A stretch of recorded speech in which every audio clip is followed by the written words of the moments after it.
into one of the Patriots' first offensive plays.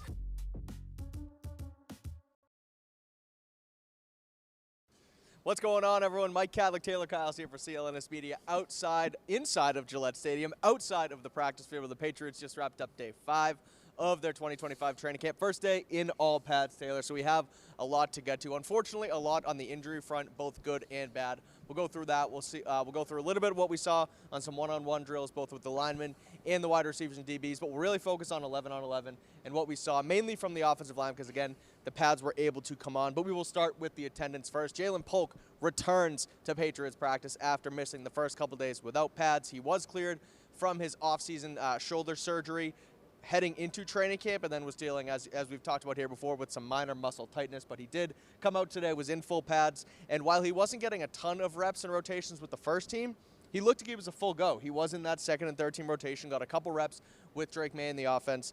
Notably as well, Carlton Davis, Jelani Tavai not out here for practice. We'll talk about Davis. We'll talk about another cornerback who was injured today in a second as well. Josh Minkins returns from the NFI list. But let's start with Jalen Polk, and then we'll get into some of the defenders and things of that nature, because Polk finally returns. I think that's obviously a good thing for his status on the roster. Second-round pick coming into here. Looks like his road to getting a roster spot was getting a little shaky, but being out here, good sign so far. What did you see from Polk today, and what do you think about him being back finally? Well, when he was missing, we said it was disappointing, but I tried to leave the caveat of, if he comes back in pads and the time off actually helps him because there is no more, muscle tightness or whatever, and he's able to get out there and be 100%, and he starts making plays, then we're not really going to remember those 3 or 4, whatever many days that he missed. And today, I won't say that he made a big impression or anything, but got wide open on a play fake and caught a touchdown when they were doing low red zone team drills. Didn't get to see specifically how he looked as a blocker. You're kind of focused more on the trenches in that area. Right. But hoping that Jalen Polk is able to make an impression as a blocker, because as we know, he was great in that area at Washington. No block, no rock. No block, no rock. He came in. Exactly. Yeah. And then last season kind of fell off the face of the earth as a run blocker. So it was at least nice to see him out there. It looked like he was a full participant, really as the second kind of Z-type receiver. But there's so much rotation at that spot because you got Diggs, you got Bourne, and obviously Polk mixing in there. But it looks like the time that he was away from the field actually did pay off. Yeah, it's good stuff. I think that, Mike Vrabel spoke about it last week, where if you are out of practice, you obviously want to be out here, but if you're able to stay on top of the install, stay on top of the new offense that they're trying to implement here, it will be okay. And I think it's good that he came out here and was right into it, right? He didn't have a real ramp-up period. He was out for the first couple of days, clearly stayed in the playbook, stayed on top of his things, at least from what Vrabel sort of said to us there, and comes out here and gets the reps that he needs. So we'll see what happens with Jalen Polk and the rest of that room. But I do want to actually talk about some of the other guys in that wide receiver room before we get into the offensive line and the nitty-gritty stuff. We spoke with Kayshon Boutte and Demario Douglas after practice. Pop Douglas has another solid day out here after his star-studded day 4 on Saturday. So he continues to look pretty good. And then Kayshon Boutte sticking in with that first team offense as the X receiver. Both those guys look like they're making a good impression in this wide receiver room, making it difficult for guys like Javon Baker, guys like Jalen Polk to make this roster again this season. So curious to get your thoughts on what we've seen from those two guys, because in a wide receiver room, it's been the offensive line and the wide receiver room. We've obviously talked about it ad nauseum in the last couple of years. We'll get to the O-line in a second, like I said, but the wide receiver room kind of starting to come into picture with those third-year guys, former sixth-round picks, really making an impression the last couple of days. Yeah, Demario Douglas said it's a very crowded wide receiver room, and today we even saw some of the depth guys like Javon Baker and Efton Chisholm get some opportunities with the starting offense. But Kayshon Boutte and Demario Douglas, two guys where when they were drafted, I was saying I think they can be starters on this team. Now, obviously, Demario Douglas has gone in a much different direction and become really the top wide receiver for this offense. Kayshon Boutte, more of that sacrificial X, but he has had the most consistent summer that we've seen from him, because in past years, it's really been, Kayshon Boutte makes this crazy, one-handed catch one play, and then a few plays later, it seems like he has a drop on a pretty routine play, and you were just kind of frustrated with the yin and the yang there. But this year, much more consistent. I can't remember a drop, and he's been very physical, both at the top of routes and at the catch point. And when asked about that, and really how he's grown as a player and what he's hoping to bring this season, he said physicality, and he acknowledged that I'm a bigger receiver. So, he beat Christian Gonzalez twice in one one-on-ones. The first time, it was an in-breaker where Christian Gonzalez tried to get underneath him and undercut it, but Kayshon Boutte showed strong hands to pluck the ball out of the air with 2 hands on it. Another thing, it feels like attacking the ball with 2 hands is something he's doing more consistently. And also, he beat Christian Gonzalez on an end zone fade where, once again, Gonzo was right there, but Kayshon Boutte showed strong hands. And he said, I'm a big guy. I'm not twitchy like everybody else, because our buddy Mike Giardi was saying, essentially, you're not running the TikTok routes. Like, you're running these NFL wide receiver routes. So he's cutting all the fat off, but really winning by being more physical than his opponents. We saw that yesterday. Alex Austin at the top of the route. Boutte fought off, even though Alex Austin was right there. Austin ends up slipping on the play, and Boutte makes the catch. So it's really cool to see these guys start to kind of find their niche. Demario Douglas, as productive as he's been, he actually told us that the area where he feels he's grown the most is as a leader. Yeah. And we've known the past 2 years, like, Pop is a vibes guy. Like, he's got the energy. Mike Vrabel said, he's a high-energy guy, very coachable. Everybody's got a lot of respect for him. But he said this year he really wanted to be more of a vocal leader, and that's what he's been in this receiver room, which helps when you're the guy who's on the practice field every day making plays consistently. Guys are going to listen to you. So it's nice seeing him kind of go into that role. And he said it's not only just helping those guys and he's teaching them, but this is a new offense. So being able to teach them, just like when you're studying, if you teach somebody else, probably means that you're getting a better understanding of it as well, especially if those guys have follow-up questions, right? Then it can maybe challenge you and think about it in ways that you didn't. He didn't necessarily go into that much detail, but still, Kayshon Boutte, knowing his role and accepting it, given all the political answers today when he was asked. There was one where he flat out didn't answer. He's like, I'm going to talk about me. I'm not talking about anybody else. And then he was asked again. He was like, no, I don't talk about anybody else. I was like, that was pretty good stuff. The maturation of those two guys, it's, Kayshon Boutte is someone who acknowledged last year he really needed to focus. Alex Van Pelt said, I didn't know if he was going to make the team, but really he earned it with his work. So again, it's just, my first year on the beat was when those two guys entered the team, so it's really awesome seeing that Boutte's got his role,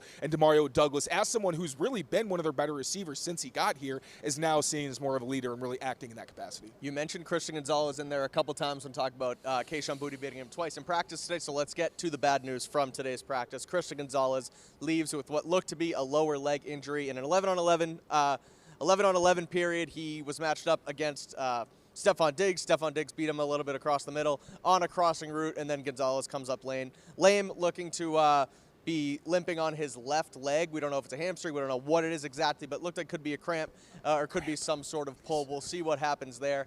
But he was the second cornerback to be out today because Carlton Davis wasn't there either.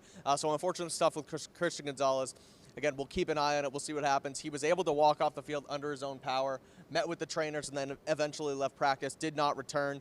So, again, unfortunate stuff from one of the Patriots' best players, but hopefully it's nothing too serious. Yeah, and then when he was out, also Carlton Davis, the last practice we were here, Carlton Davis was in the back riding a bike earlier on in practice, and then I think he departed after. Today, we really saw the young guys take over. So one, Alex Austin, as usual, was at the top of that depth chart. Marcelo Style mixed into the slot, but the top guys were Alex Austin and Marcus Jones. Marcus Jones being primarily outside receiver once the top guys were officially out of the lineup. And then the top backups after that, I know we've talked a lot about Isaiah Bolden and kind of wanted him to maybe take a step forward. The top corners on the outside were DJ James and Miles Battle. And DJ James, shout out Mike Reese. Yeah. He's been on top of this for a while. And I will say, I know one of DJ James' interceptions was kind of a throw where Javon Baker and Joshua Dobbs didn't seem to be on the same page. That was on the first day of practice, right? Right. Yeah. Like, those I'm hesitant to give too much credit for. Like Polk's touchdown today. He was wide open. It's like, yes, make the plays that are there, but I'm not going to overhype the guy. Today, he had a really nice rep where he was able to fight through. I believe it was Kyle Williams had a throw that almost looked like he was going to catch it, and James continued to fight and knocked it loose towards the end of the play. So DJ James continuing to make an impression, and it feels like Alex Austin will be that top corner after you get your Gonzos, your Carlton Davis, and your Marcus Joneses. But that fifth spot, I think, is going to be wide open, especially with Isaiah Bolden not really seeming to factor in as much. So DJ James is officially on notice. Definitely on roster notice here, DJ James. Someone who producer Amit also mentioned before camp even began. Number 30, DJ James was going to be one of his guys. I don't know why. Maybe we'll have him on the show to explain what he was thinking about that. Actually, also CB6. I forgot about Marcelo Style. I'm stupid. Sorry, but that CB6 it still is a role potentially, especially if he's on special teams. 100%. So we'll keep an eye on DJ James as we move forward here. Again, you mentioned he had an impressive pass breakup on Kyle Williams in that one-on-one period. So keep an eye on number 30 here. But today was the good stuff. The pads did come on. We had a lot of contact between the two trenches on both sides, so we'll get into all that and what we saw from those guys. But first, a quick word from our friends over at Prize Picks. We'll be right back. Media is powered by Prize Picks, the best place to get in on the action, even throughout the summer. There is still baseball, there's women's basketball, and Taylor, we are right on the cusp of football season. There will be preseason games loaded up on Prize Picks, so if you want to get in on the action, head over to Prize Picks. Use code CLNS. You get $50 instantly after you play your first $5 lineup. Prize Picks, run your game. Jeez, man. Shout out to our friends over at Prize Picks. Use code CLNS. Get $50 instantly after you play your first $5 lineup. Red Sox are in Minnesota tonight taking on the Twins. It's Richard Fitz. It's Simeon Woods Richardson on the bump for Minnesota. Let's go with total bases. Jarren Duran, more than half a base on the trade block. But our good friend Bradfo over at WEEI mentioned today that he is not on the trade block any longer. So potentially, Jarren Duran has a good game tonight. We'll go more than half a total base. And then, let's see, home runs. I don't like home runs. Let's go pitcher. Hold on. I'm just trying to give you guys a good read here. We're going Jarren Duran with the more. And pitcher strikeouts. You know what? We'll take Minnesota's Simeon Woods Richardson, less than 4 strikeouts. Red Sox get the bats going as they continue their postseason push. But if you want to get in the action with us, head over to Prize Picks. CLNS is the code. You get $50 instantly after you play your first $5 lineup. Prize Picks, run your game. All right, Taylor, offensive line, trenches, back to it. Will Campbell out here in full pads, take some one-on-one reps against Keon White. A little bit of a back and forth, at least that's what our good friend Evan Lazar from Patriots.com said, that Keon White got the best of him there, but Campbell rebounds a little bit in 11-on-11 reps, and I know you mentioned that you also liked what you saw from him in the run game. So what did you see from the rookie, number 66, starting left tackle for the Patriots today with the pads officially on for the first time? Well, Campbell with a little bit of Drake-made DNA, where with Drake we always talk about how sometimes he'll have a slower start to practice, but he generally has a strong finish after that and doesn't let it get in his head.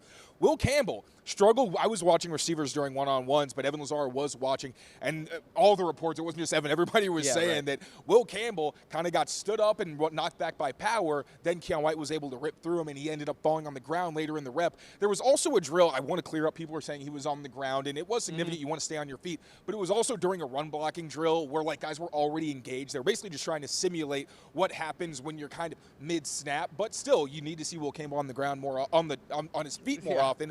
But once they got into team drills, I think he flipped a switch because he moved Milton Williams off his spot twice.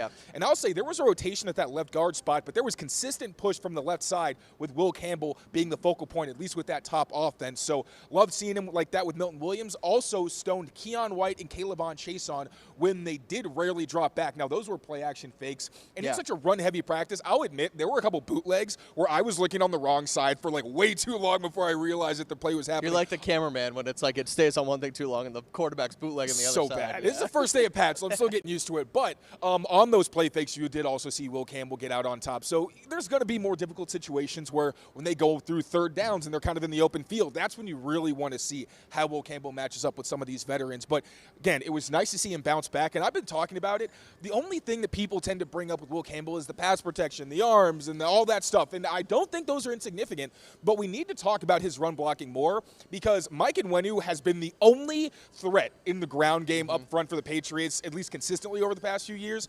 Now you have someone on both sides of the ball who is mean, nasty, has powerful hands, and will jack you up, and Will Campbell showed that today. 100%. I think the biggest takeaway across the board on both sides of the ball that it was competitive and there was a back and forth. I feel like the last three, 4 seasons that I've been here, the offensive line, the first day of pads, the first thing has always been the offensive line got stood up today. It wasn't a good day for the offensive line. The offense couldn't get going because the offensive line didn't allow them to. One of the first plays in 11-on-11 periods, it was a play action, but then Drake May had a pocket pretty much form around him. He was able to step up into the pocket. The tackles took the ends around the outside. Drake May read it well and found Stephon Diggs across the middle on a crossing route. It looked like a crisp, clean play that you haven't seen on the first day of pads all that much with the Patriots over the last couple years. So promising stuff all around. Again, a couple sacks, things of that nature. You miss blocks, whatever, but that's what football is. Some guys win, sometimes you lose. There's a back and forth, and there was some success from the offensive line, which I thought was pretty good to see. You also mentioned that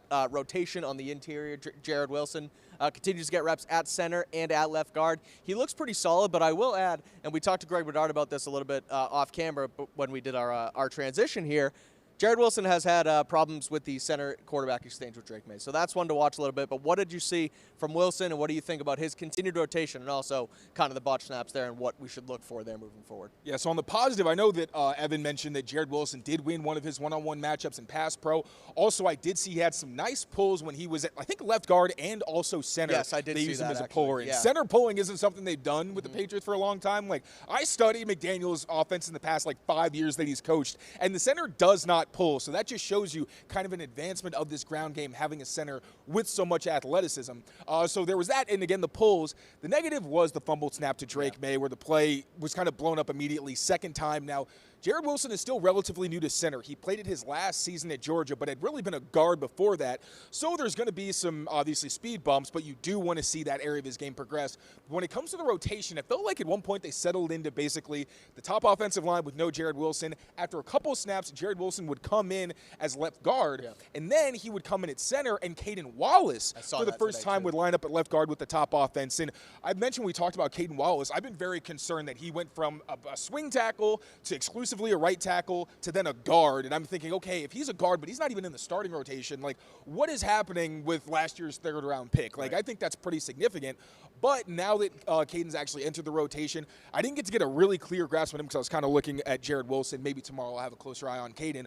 But at least knowing that he's in the competition was very eye-opening. And Cole Strange actually was repping as the backup left guard at times. So really the competition at that left guard spot, which I asked Mike Vrabel about it in the spring, he says, I don't really have much for you. Now we see that it is wide open. And it's not just because of Jared Wilson. Caden Wallace is in that as well. Yeah, I think that's definitely promising from Caden Wallace's perspective, right, where he's a guy who you kind of just mentioned, pretty much reiterating what you just said, but he was kind of a lost cause a little bit last season on the left side, on the right side, in the middle, what have you.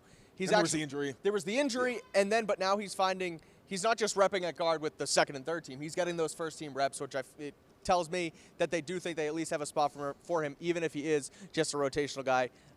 Inside, outside, what have you. But, again, good on him to see the third-round pick. You didn't want it to be a wasted pick like we've seen so many times here in New England. So promising stuff from Caden Wallace. We mentioned the good run push that we got from the offensive line all around.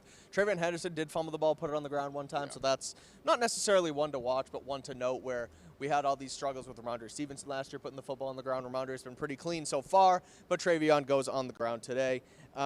Anything else jump out at you? Christian Barmore, I did notice he did not participate in 11-on-11s. Off to the side. No setbacks. That was the report last week from Doug Codd. I think it's a similar thing here. They're just trying to ramp him up as he gets back and gets healthy. But any other big observations from today's practice that you want to touch on? Not really big, but G. Scott got wide open for a touchdown off one of those bootlegs where I had no idea what the hell was going on. And the second time they had a bootleg where I had no idea what the hell was going on.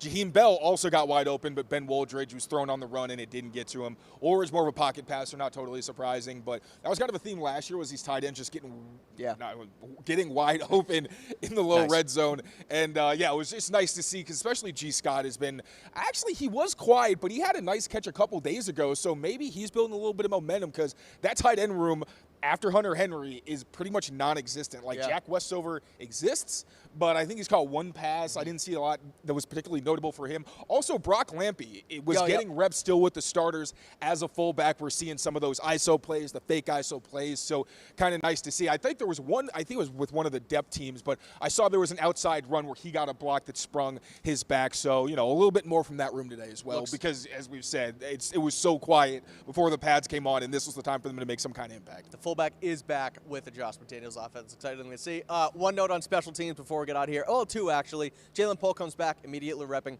with the punt return group of Marcus Jones, Kaya Williams, and Demario Douglas. And one final note, special teams-wise, John Parker Romo took all the kicking reps. Andres Borregales, the rookie draft pick, gets no reps when they do field goals. So one to watch there. Don't know if it's an injury. Don't know if it's just a competition thing. Switch off maybe tomorrow, and then Borregales gets all of them. Yeah, they usually, what they've done previously is kind of split them down the middle, 4 and 4. Today, Parker Romo got all of them. So hopefully Andy Borregales gets his reps tomorrow. But test the kid's mentals. Exactly. Keep him cold for a day, see if he can bounce back. Exactly. So that's going to do it here for our Day 5 recap here on the Patriots Daily Podcast. We'll be back tomorrow here in Foxboro. Patriots putting the pads back on again for Day 6. So make sure you keep it here. Rate, review, subscribe to the channel. We got plenty of coverage coming out as well. We have a couple stand-ups from myself and Taylor down here. Andrew Callahan, Greg Bedard, and Pat's Beat is on later tonight with Alex and Brian. So make sure to keep it here for all of your Patriots coverage. Until next time, thanks for watching us. Take care of yourselves. Take care of each other. And we will see you next time. Peace out, everyone.